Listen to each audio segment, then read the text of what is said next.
मेरे प्यारे देशवासियों, आप सभी को नमस्कार। कोटि कोटि नमस्कार। और मैं कोटि कोटि नमस्कार इसलिए भी कह रहा हूं कि 100 करोड़ वैक्सीन डोज के बाद आज देश नए उत्साह, नई ऊर्जा से आगे बढ़ रहा है। हमारे वैक्सीन कार्यक्रम की सफलता भारत के सामर्थ्य को दिखाती है, सबके प्रयास के मंत्र की शक्ति को दिखाती है। साथियों, 100 करोड़ वैक्सीन डोज का आंकड़ा बहुत बड़ा जरूर है, लेकिन इससे लाखों छोटी छोटी प्रेरक और गर्व से भर देने वाली अनेक अनुभव, अनेक उदाहरण जुड़े हुए हैं। बहुत सारे लोग पत्र लिखकर मुझसे पूछ रहे हैं कि वैक्सीन की शुरुआत के साथ ही कैसे मुझे यह विश्वास हो गया था कि इस अभियान को इतनी बड़ी सफलता मिलेगी। मुझे ये दृढ़ विश्वास इसलिए था क्योंकि मैं अपने देश के लोगों की क्षमताओं से भली भांति परिचित हूँ। मैं जानता था कि हमारे हेल्थ केयर वर्कर्स देशवासियों के टीकाकरण में कोई कोर कसर नहीं छोड़ेंगे। हमारे स्वास्थ्य कर्मियों ने अपने अथक परिश्रम और संकल्प से एक नई मिसाल पेश की। उन्होंने इनोवेशन के साथ अपने दृढ़ निश्चय से मानवता की सेवा का एक नया मानदंड स्थापित किया। उनके बारे में अनगिनत उदाहरण है जो बताते हैं कि कैसे उन्होंने तमाम चुनौतियों को पार करते हुए अधिक से अधिक लोगों को सुरक्षा कवच प्रदान किया। हमने कई बार अखबारों में पढ़ा है, बाहर भी सुना है कि इस काम को करने के लिए हमारे इन लोगों ने कितनी मेहनत की है। एक से बढ़कर एक अनेक प्रेरक उदाहरण हमारे सामने है। मैं आज मन की बात के श्रोताओं को उत्तराखंड के बागेश्वर की एक ऐसी ही एक हेल्थ वर्कर पूनम नौटियाल जी से मिलवाना चाहता हूँ। साथियों, ये बागेश्वर उत्तराखंड की उस धरती से है जिस उत्तराखंड ने 100% पहला डोज लगाने का काम पूरा कर दिया है। उत्तराखंड सरकार भी इसके लिए अभिनंदन की अधिकारी है क्योंकि बहुत दुर्गम क्षेत्र है, कठिन क्षेत्र है। वैसे ही हिमाचल ने भी ऐसी कठिनाइयों में 100% डोज का काम कर लिया है। मुझे बताया गया है कि पूनम जी ने अपने क्षेत्र के लोगों के वैक्सीनेशन के लिए दिन रात मेहनत की है। पूनम जी नमस्ते। सर प्रणाम। पूनम जी, अपने बारे में बताइए जरा देश के श्रोताओं को। सर मैं पूनम नौटियाल हूँ। सर मैं उत्तराखंड के बागेश्वर डिस्ट्रिक्ट में चामी कोराली सेंटर में कार्यरत हूँ। सर मैं एक एएनएम हूँ। पूनम जी, मेरा सौभाग्य है, मुझे बागेश्वर आने का अवसर मिला था। वो एक प्रकार से तीर्थ क्षेत्र रहा है, तो वहाँ पुरातन मंदिर वगैरह भी मैं बहुत प्रभावित हुआ था कि उस सदियों पहले कैसे लोगों ने काम किया होगा। हाँ जी सर। पूनम जी, क्या आपने अपने क्षेत्र के सभी लोगों का वैक्सीनेशन करवा लिया है? हाँ जी सर, सभी लोगों का हो चुका है। आपको किसी प्रकार की दिक्कत का भी सामना करना पड़ा क्या? हाँ जी सर। सर हम लोग जैसे बारिश होती थी वहाँ पे और रोड ब्लॉक हो जाती थी सर, नदी पार करके गए हैं सर हम लोग ना। और सर घर घर गए हैं, जैसे एनएचसीवीसी के अंतर्गत हम लोग घर घर गए हैं जो लोग सेंटर में नहीं आ सकते थे, जैसे बुजुर्ग लोग और दिव्यांग लोग, गर्भवती महिलाएं, धात्री महिलाएं, ये लोग सर। लेकिन वहां तो पहाड़ों पर घर भी बहुत दूर दूर होते हैं, जी तो एक दिन में कितना कर पाते थे आप? सर, किलोमीटर के हिसाब 10 किलोमीटर, कभी 8 किलोमीटर। खैर, ये जो तराई में रहने वाले लोग हैं उनको ये समझ नहीं आएगा कि 8-10 किलोमीटर क्या होता है। मुझे मालूम है पहाड़ के 8-10 किलोमीटर मतलब पूरा दिन चला जाता है। हाँ जी। लेकिन एक दिन में, क्योंकि बड़ा मेहनत का काम है और वैक्सीनेशन का सारा सामान उठा करके जाना, आपके साथ कोई सहायक रहते थे कि नहीं? हाँ जी, टीम मेंबर हम लोग 5 लोग रहते सर ना। हाँ। तो उसमें डॉक्टर हो गए, फिर एएनएम हो गई, फार्मासिस्ट हो गए, आशा हो गई और डाटा एंट्री ऑपरेटर हो गए। अच्छा, वो डाटा एंट्री वहाँ कनेक्टिविटी मिल जाती थी या फिर बागेश्वर आने के बाद करते थे? सर कहीं कहीं मिल जाती है, कहीं कहीं बागेश्वर आने के बाद करते थे हम लोग। अच्छा, मुझे बताया गया है पूनम जी कि आपने आउट ऑफ द वे जाकर लोगों का टीका लगवाया। ये क्या कल्पना आई आपके मन में, विचार कैसे आया और कैसे किया आपने? हम लोगों ने पूरी टीम ने संकल्प लिया था कि हम लोग एक भी व्यक्ति छूटना नहीं चाहिए, हमारे देश से कोरोना बीमारी दूर भागनी चाहिए। मैंने और आशा ने मिलकर प्रत्येक व्यक्ति के हम लोगों ने गांव वाइज ड्यू लिस्ट बनाई। फिर उसके हिसाब से जो लोग सेंटर में आए उनको सेंटर में लगाया। फिर हम लोग घर घर गए हैं सर। फिर उसके बाद जो लोग छूटे हुए थे, जो लोग नहीं आ पाते सेंटर में। अच्छा, लोगों को समझाना पड़ता था? हाँ जी, समझाया। हाँ जी। लोगों का उत्साह है अभी भी वैक्सीन लेने का? हाँ जी सर, हाँ जी। अब तो सर लोग समझ गए हैं। फर्स्ट में बहुत दिक्कत हुई हम लोगों को समझाना पड़ता था कि ये जो वैक्सीन है सुरक्षित है और असरदार है। हम लोग भी लगा चुके हैं तो हम लोग तो ठीक हैं, आपके सामने हैं। और हमारे स्टाफ ने सबने लगा लिया है तो हम लोग ठीक हैं।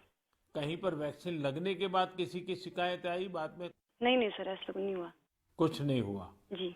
सबको संतोष था हाँ जी। कि ठीक हो गया? हाँ जी। चलिए, आपने बहुत बड़ा काम किया है और मैं जानता हूँ ये पूरा क्षेत्र कितना कठिन है। और पैदल चलना, पहाड़ों पे, एक पहाड़ पे जाओ, फिर नीचे उतरो, फिर दूसरे पहाड़ पे जाओ, घर भी दूर दूर, उसके बावजूद भी आपने इतना बढ़िया काम किया है। धन्यवाद सर, मेरे सौभाग्य सर आपसे बात हुई मेरी। आप जैसे लाखों हेल्थ वर्कर्स ने, उनके परिश्रम की वजह से ही भारत 100 करोड़ वैक्सीन डोज का पड़ाव पार कर सका है। आज मैं सिर्फ आपका ही आभार व्यक्त नहीं कर रहा हूँ, बल्कि हर उस भारतवासी का आभार व्यक्त कर रहा हूँ जिसने सबको वैक्सीन, मुफ्त वैक्सीन अभियान को इतनी ऊंचाई दी, कामयाबी दी। आपको, आपके परिवार को मेरी बहुत बहुत शुभकामनाएं। मेरे प्यारे देशवासियों, आप जानते ही हैं कि अगले रविवार 31 अक्टूबर को सरदार पटेल जी की जन्म जयंती है। मन की बात के हर श्रोता की तरफ से और मेरी तरफ से मैं लौह पुरुष को नमन करता हूँ। साथियों, 31 अक्टूबर को हम राष्ट्रीय एकता दिवस के रूप में मनाते हैं। हम सभी का दायित्व है कि हम एकता का संदेश देने वाली किसी न किसी गतिविधि से जरूर जुड़े। आपने देखा होगा, हाल ही में गुजरात पुलिस ने कच्छ के लखपत किले से स्टैच्यू ऑफ यूनिटी तक बाइक रैली निकाली है। त्रिपुरा पुलिस के जवान तो एकता दिवस मनाने के लिए त्रिपुरा से स्टैच्यू ऑफ यूनिटी तक बाइक रैली कर रहे हैं। यानी पूरब से चलकर पश्चिम तक देश को जोड़ रहे हैं। जम्मू कश्मीर पुलिस के जवान भी उरी से पठानकोट तक ऐसी ही बाइक रैली निकालकर देश की एकता का संदेश दे रहे हैं। मैं इन सभी जवानों को सैल्यूट करता हूँ। जम्मू कश्मीर के ही कुपवाड़ा जिले की कई बहनों के बारे में भी मुझे पता चला है। ये बहनें कश्मीर में सेना और सरकारी दफ्तरों के लिए तिरंगा सिलने का काम कर रही हैं। ये काम देशभक्ति की भावना से भरा हुआ है। मैं इन बहनों के जज्बे की सराहना करता हूँ।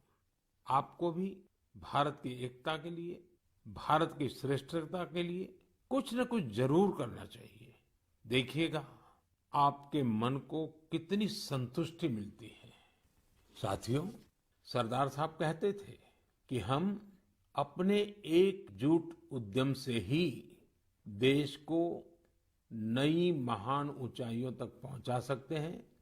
अगर हम में एकता नहीं हुई तो हम खुद को नई नई विपदाओं में फंसा देंगे।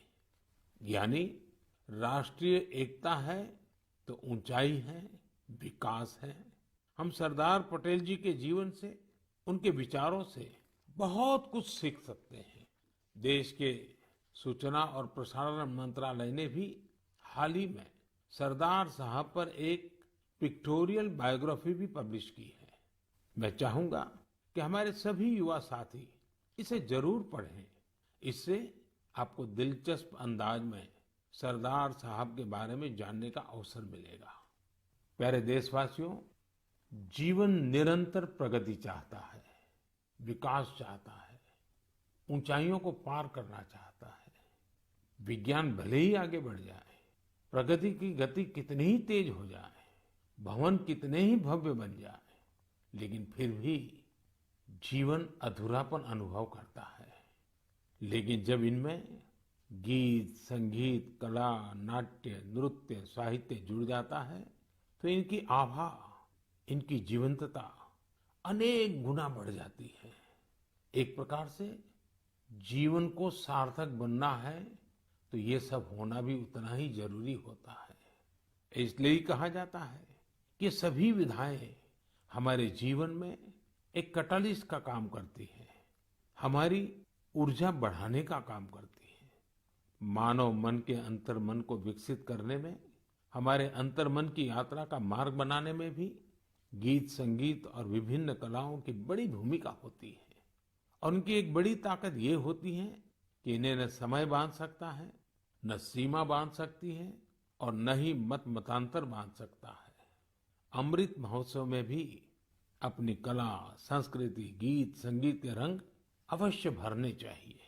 मुझे भी आपकी तरफ से अमृत महोत्सव और गीत संगीत कला की इस ताकत से जुड़े ढेरों सुझाव आ रहे हैं। ये सुझाव मेरे लिए बहुत मूल्यवान है। मैंने इन्हें संस्कृति मंत्रालय को अध्ययन के लिए भेजा था। मुझे खुशी है कि मंत्रालय ने इतने कम समय में इन सुझावों को बड़ा गंभीरता से लिया और उस पर काम भी किया। इन्हीं में से एक सुझाव है देशभक्ति के गीतों से जुड़ी प्रतियोगिता।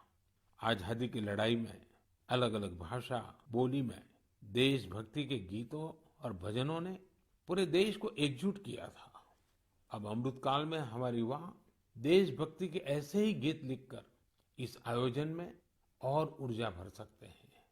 देशभक्ति के गीत मातृभाषा में हो सकते हैं, राष्ट्रभाषा में हो सकते हैं और अंग्रेजी में भी लिखे जा सकते हैं। लेकिन ये जरूरी है कि ये रचनाएं नए भारत की नई सोच वाली हो, देश की वर्तमान सफलता से प्रेरणा लेकर भविष्य के लिए देश को संकल्पित करने वाली हो। संस्कृति मंत्रालय की तैयारी तहसील स्तर से राष्ट्रीय स्तर तक इससे जुड़ी प्रतियोगिता कराने की है। साथियों, ऐसे ही मन की बात के एक श्रोता ने सुझाव दिया है कि अमृत महोत्सव को रंगोली कला से भी जोड़ा जाना चाहिए। हमारे यहाँ रंगोली के जरिए त्योहारों में रंग भरने की परंपरा तो सदियों से है। रंगोली में देश की विविधता के दर्शन होते हैं। अलग अलग राज्यों में अलग अलग नामों से अलग अलग थीम पर रंगोली बनाई जाती है। इसलिए संस्कृति मंत्रालय इससे भी जुड़ा एक नेशनल कंपटीशन करने जा रहा है। आप कल्पना करिए, जब आजादी के आंदोलन से जुड़ी रंगोली बनेगी, लोग अपने द्वार पर, दीवार पर किसी आजादी के मतवाले का चित्र बनाएंगे, आजादी की इस घटना को रंगों से दिखाएंगे, तो अमृत महोत्सव का भी रंग और बढ़ जाएगा। साथियों, एक और विधा हमारे यहाँ लोरी की भी है। हमारे यहाँ लोरी के जरिए छोटे बच्चों को संस्कार दिए जाते हैं, संस्कृति से उनका परिचय करवाया जाता है। लोरी की भी अपनी विविधता है, तो क्यों न हम अमृतकाल में इस कला को भी पुनर्जीवित करें और देशभक्ति से जुड़ी ऐसी लोरियां लिखें, कविताएं, गीत, कुछ न कुछ जरूर लिखें जो बड़ी आसानी से हर घर में माताएं अपने छोटे छोटे बच्चों को सुना सके। इन लोरियों में आधुनिक भारत का संदर्भ हो, 21वीं सदी के भारत के सपनों का दर्शन हो, उसका संदर्भ हो। आप सब श्रोताओं के सुझाव के बाद मंत्रालय ने इससे जुड़ी प्रतियोगिता भी कराने का निर्णय लिया है। साथियों, ये तीनों प्रतियोगिताएं 31 अक्टूबर को सरदार साहब की जयंती से शुरू होने जा रही हैं। आने वाले दिनों में संस्कृति मंत्रालय इससे जुड़ी सारी जानकारी देगा। ये जानकारी मंत्रालय की वेबसाइट पर भी रहेगी और सोशल मीडिया पर भी दी जाएगी। मैं चाहूंगा कि आप सभी इससे जुड़े, हमारे युवा साथी जरूर इसमें अपनी कला का, अपनी प्रतिभा का प्रदर्शन करें। इससे आपके इलाके की कला और संस्कृति भी देश के कोने कोने तक पहुंचेगी। आपकी कहानियां पूरा देश सुनेगा। प्यारे देशवासियों, इस समय हम अमृत महोत्सव में देश के वीर बेटे बेटियों को, उन महान पुण्य आत्माओं को याद कर रहे हैं। अगले महीने 15 नवंबर को हमारे देश के ऐसे ही महापुरुष, वीर योद्धा भगवान बिरसा मुंडा जी की जन्म जयंती आने वाली है। भगवान बिरसा मुंडा को धरती आबा भी कहा जाता है। क्या आप जानते हैं कि इसका अर्थ क्या होता है? इसका अर्थ है धरती पिता। भगवान बिरसा मुंडा ने जिस तरह अपनी संस्कृति, अपने जंगल, अपनी जमीन की रक्षा के लिए संघर्ष किया, वो धरती आबा ही कर सकते थे। उन्होंने हमें अपनी संस्कृति और जड़ों के प्रति गर्व करना सिखाया। विदेशी हुकूमत ने उन्हें कितनी धमकियां दी, कितना दबाव बनाया, लेकिन उन्होंने आदिवासी संस्कृति को नहीं छोड़ा। प्रकृति और पर्यावरण से अगर हमें प्रेम करना सीखना है, तो उसके लिए भी धरती आबा भगवान बिरसा मुंडा हमारी बहुत बड़ी प्रेरणा है। उन्होंने विदेशी शासन के हर उस नीति का पुरजोर विरोध किया जो पर्यावरण को नुकसान पहुंचाने वाली थी। गरीबी और मुसीबत से घिरे लोगों की मदद करने में भगवान बिरसा मुंडा हमेशा आगे रहे। उन्होंने सामाजिक बुराइयों को खत्म करने के लिए समाज को जागरूक भी किया। उल गुलान आंदोलन में उनके नेतृत्व को भला कौन भूल सकता है। इस आंदोलन ने अंग्रेजों को झकझोर कर रख दिया था, जिसके बाद अंग्रेजों ने भगवान बिरसा मुंडा पर बहुत बड़ा इनाम रखा था। ब्रिटिश हुकूमत ने उन्हें जेल में डाला। उन्हें इस कदर प्रताड़ित किया गया कि 25 साल से भी कम उम्र में वो हमें छोड़ गए। वो हमें छोड़कर गए, लेकिन केवल शरीर से। जनमानस में तो भगवान बिरसा मुंडा हमेशा हमेशा के लिए रचे बसे हुए हैं। लोगों के लिए उनका जीवन एक प्रेरणा शक्ति बना हुआ है। आज भी उनके साहस और वीरता से भरे लोकगीत और कहानियां भारत के मध्य इलाके में बेहद लोकप्रिय हैं। मैं धरती आबा बिरसा मुंडा को नमन करता हूं और युवाओं से आग्रह करता हूं कि उनके बारे में और पढ़ें। भारत के स्वतंत्रता संग्राम में हमारे आदिवासी समूह के विशिष्ट योगदान के बारे में आप जितना जानेंगे, उतनी ही गौरव की अनुभूति होगी। मेरे प्यारे देशवासियों, आज 24 अक्टूबर को यूएन डे यानी संयुक्त राष्ट्र दिवस मनाया जाता है। ये वो दिन है जब संयुक्त राष्ट्र का गठन हुआ था। संयुक्त राष्ट्र की स्थापना के समय से ही भारत इससे जुड़ा रहा है। क्या आप जानते हैं कि भारत ने आजादी से पहले 1945 में ही संयुक्त राष्ट्र के चार्टर पर हस्ताक्षर किए थे। संयुक्त राष्ट्र से जुड़ा एक अनोखा पहलू ये है कि संयुक्त राष्ट्र का प्रभाव और उसकी शक्ति बढ़ाने में भारत की नारी शक्ति ने बड़ी भूमिका निभाई है। 1947-48 में जब यूएन ह्यूमन राइट्स का यूनिवर्सल डिक्लेरेशन तैयार हो रहा था, तो उस डिक्लेरेशन में लिखा जा रहा था all man are created equal. लेकिन भारत के एक डेलीगेट ने इस पर आपत्ति जताई और फिर यूनिवर्सल डिक्लेरेशन में लिखा गया all human beings are created equal. ये बात जेंडर इक्वलिटी की भारत की सदियों पुरानी परंपरा के अनुरूप थी। क्या आप जानते हैं कि श्रीमती हंसा मेहता वो डेलीगेट थी जिनकी वजह से ये संभव हो पाया। उसी दौरान एक अन्य डेलीगेट श्रीमती लक्ष्मी मेनन ने जेंडर इक्वलिटी के मुद्दे पर जोरदार तरीके से अपनी बात रखी थी। यही नहीं, 1953 में श्रीमती विजया लक्ष्मी पंडित यूएन जनरल असेंबली की पहली महिला प्रेसिडेंट भी बनी थी। साथियों, हम उस भूमि के लोग हैं जो ये विश्वास करते हैं, जो ये प्रार्थना करते हैं, ओम द्यौः शांति, अंतरिक्षम शांति, पृथ्वी शांति, आपः शांति, औषधयः शांति, वनस्पतयः शांति, विश्वे देवा शांति, ब्रह्म शांति, सर्वम शांति, शांति एव शांति, सामा शांतिरेधि, ओम शांति शांति शांति। भारत ने सदैव विश्व शांति के लिए काम किया है। हमें इस बात का गर्व है कि भारत 1950 के दशक से लगातार संयुक्त राष्ट्र शांति मिशन का हिस्सा रहा है। गरीबी हटाने, क्लाइमेट चेंज और श्रमिकों से संबंधित मुद्दों के समाधान में भी भारत अग्रणी भूमिका निभा रहा है। इसके अलावा योग और आयुष को लोकप्रिय बनाने के लिए भारत WHO यानी वर्ल्ड हेल्थ ऑर्गेनाइजेशन के साथ मिलकर काम कर रहा है। मार्च 2021 में WHO ने घोषणा की थी कि भारत में पारंपरिक चिकित्सा के लिए एक ग्लोबल सेंटर स्थापित किया जाएगा। साथियों, संयुक्त राष्ट्र के बारे में बात करते हुए आज मुझे अटल जी के शब्द भी याद आ रहे हैं। 1977 में उन्होंने संयुक्त राष्ट्र को हिंदी में संबोधित कर इतिहास रच दिया था। आज मैं मन की बात के श्रोताओं को अटल जी के उस संबोधन का एक अंश सुनाना चाहता हूँ। सुनिए अटल जी की ओजस्वी आवाज।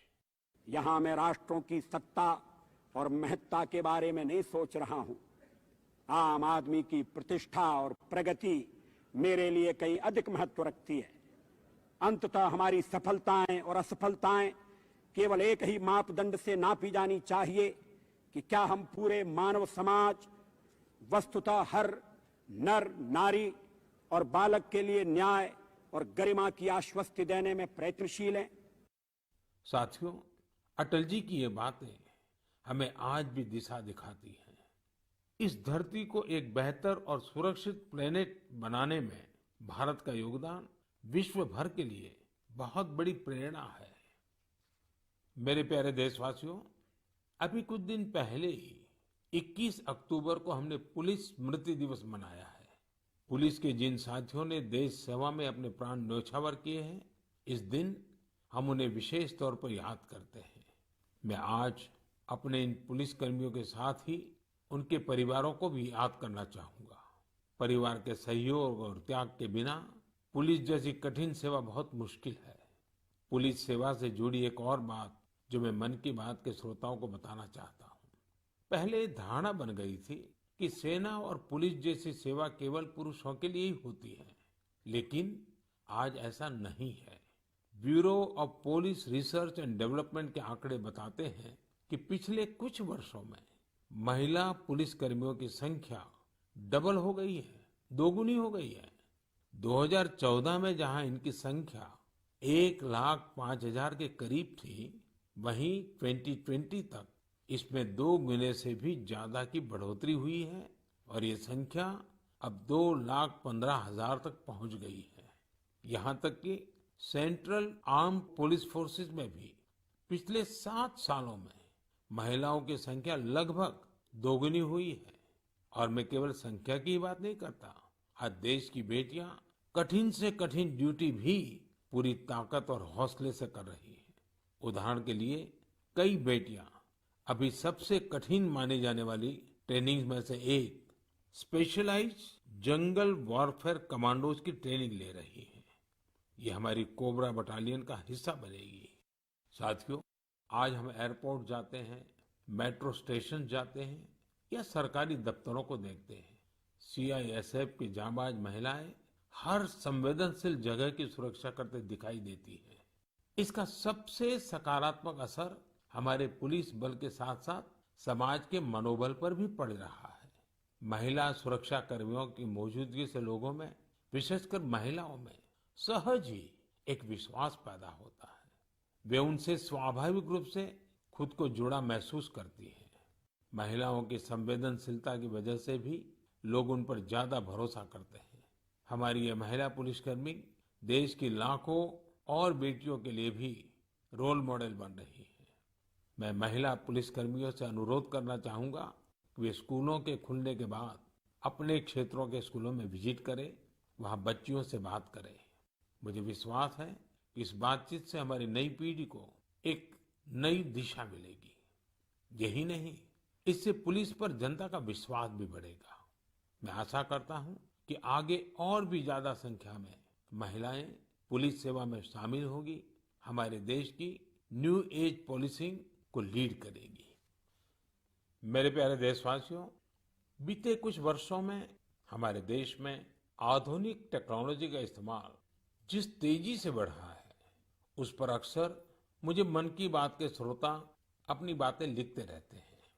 आज मैं ऐसे ही एक विषय की चर्चा आपसे करना चाहता हूं, जो हमारे देश, विशेषकर हमारे युवाओं और छोटे छोटे बच्चों तक की कल्पनाओं में छाया हुआ है। ये विषय है ड्रोन का, ड्रोन टेक्नोलॉजी का। कुछ साल पहले तक जब कहीं ड्रोन का नाम आता था तो लोगों के मन में पहला भाव क्या आता था? सेना का, हथियारों का, युद्ध का। लेकिन आज हमारे यहाँ कोई शादी बारात या फंक्शन होता है तो हम ड्रोन से फोटो और वीडियो बनाते हुए देखते हैं। ड्रोन का दायरा, उसकी ताकत सिर्फ इतने ही नहीं है, भारत दुनिया के उन पहले देशों में से है जो ड्रोन की मदद से अपने गांव में जमीन के डिजिटल रिकॉर्ड तैयार कर रहा है। भारत ड्रोन का इस्तेमाल ट्रांसपोर्टेशन के लिए करने पर बहुत व्यापक तरीके से काम कर रहा है। चाहे गांव में खेतीबाड़ी हो या घर पर सामान की डिलीवरी हो, आपातकाल में मदद पहुंचानी हो या कानून व्यवस्था की निगरानी हो, बहुत समय नहीं है जब हम देखेंगे कि ड्रोन हमारी इन सब जरूरतों के लिए तैनात होंगे। इनमें से ज्यादातर की तो शुरुआत भी हो चुकी है। जैसे कुछ दिन पहले गुजरात के भावनगर में ड्रोन के जरिए खेतों में नैनो यूरिया का छिड़काव किया गया। कोविड वैक्सीन अभियान में भी ड्रोन्स अपनी भूमिका निभा रहे हैं। इसकी एक तस्वीर हमें मणिपुर में देखने को मिली थी, जहां एक द्वीप पर ड्रोन से वैक्सीन पहुंचाई गई। तेलंगाना भी ड्रोन से वैक्सीन डिलीवरी के लिए ट्रायल्स कर चुका है। यही नहीं, अब इंफ्रास्ट्रक्चर के कई बड़े प्रोजेक्ट्स की निगरानी के लिए भी ड्रोन का इस्तेमाल हो रहा है। मैंने एक ऐसे यंग स्टूडेंट के बारे में भी पढ़ा है जिसने अपने ड्रोन की मदद से मछुआरों का जीवन बचाने का काम किया। साथियों, पहले इस सेक्टर में इतने नियम, कानून और प्रतिबंध लगाकर रखे गए थे कि ड्रोन की असली क्षमता का इस्तेमाल भी संभव नहीं था। जिस टेक्नोलॉजी को अवसर के तौर पर देखा जाना चाहिए था, उसे संकट के तौर पर देखा गया।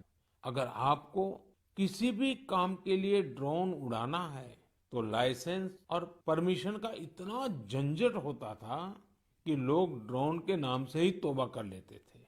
हमने तय किया कि इस माइंडसेट को बदला जाए और नए ट्रेंड्स को अपनाया जाए। इसलिए इस साल 25 अगस्त को देश एक नई ड्रोन नीति लेकर आया। ये नीति ड्रोन से जुड़े वर्तमान और भविष्य की संभावनाओं के हिसाब से बनाई गई है। इसमें अब न बहुत सारे फॉर्म्स के चक्कर में पड़ना होगा, न ही पहले जितनी फीस देनी पड़ेगी। मुझे आपको बताते हुए खुशी हो रही है कि नई ड्रोन पॉलिसी आने के बाद कई ड्रोन स्टार्टअप्स में विदेशी और देशी निवेशकों ने निवेश किया है। कई कंपनियां मैन्युफैक्चरिंग यूनिट्स भी लगा रही हैं। आर्मी, नेवी और एयरफोर्स ने भारतीय ड्रोन कंपनियों को 500 करोड़ रुपए से ज्यादा के ऑर्डर भी दिए हैं। और ये तो शुरुआत है, हमें यही नहीं रुकना है। हमें ड्रोन टेक्नोलॉजी में अग्रणी देश बनना है। इसके लिए सरकार हर संभव कदम उठा रही है। मैं देश के युवाओं से भी कहूंगा कि आप ड्रोन पॉलिसी के बाद बने अवसरों का लाभ उठाने के बारे में जरूर सोचें, आगे आएं। मेरे प्यारे देशवासियों, यूपी के मेरठ से मन की बात के एक श्रोता श्रीमती प्रभा शुक्ला ने मुझे स्वच्छता से जुड़ा एक पत्र भेजा है। उन्होंने लिखा है कि भारत में त्योहारों पर हम सभी स्वच्छता को सेलिब्रेट करते हैं। वैसे ही अगर हम स्वच्छता को हर दिन की आदत बना लें तो पूरा देश स्वच्छ हो जाएगा। मुझे प्रभा जी की बात बहुत पसंद आई। वाकई जहाँ सफाई है वहाँ स्वास्थ्य है, जहाँ स्वास्थ्य है वहाँ सामर्थ्य है, और जहाँ सामर्थ्य है वहाँ समृद्धि है। इसलिए तो देश स्वच्छ भारत अभियान पर इतना जोर दे रहा है। साथियों, मुझे रांची से सटे एक गांव सपारोम नया सराय, वहां के बारे में जानकर बहुत अच्छा लगा। इस गांव में एक तालाब हुआ करता था, लेकिन लोग इस तालाब वाली जगह को खुले में शौच के लिए इस्तेमाल करने लगे थे।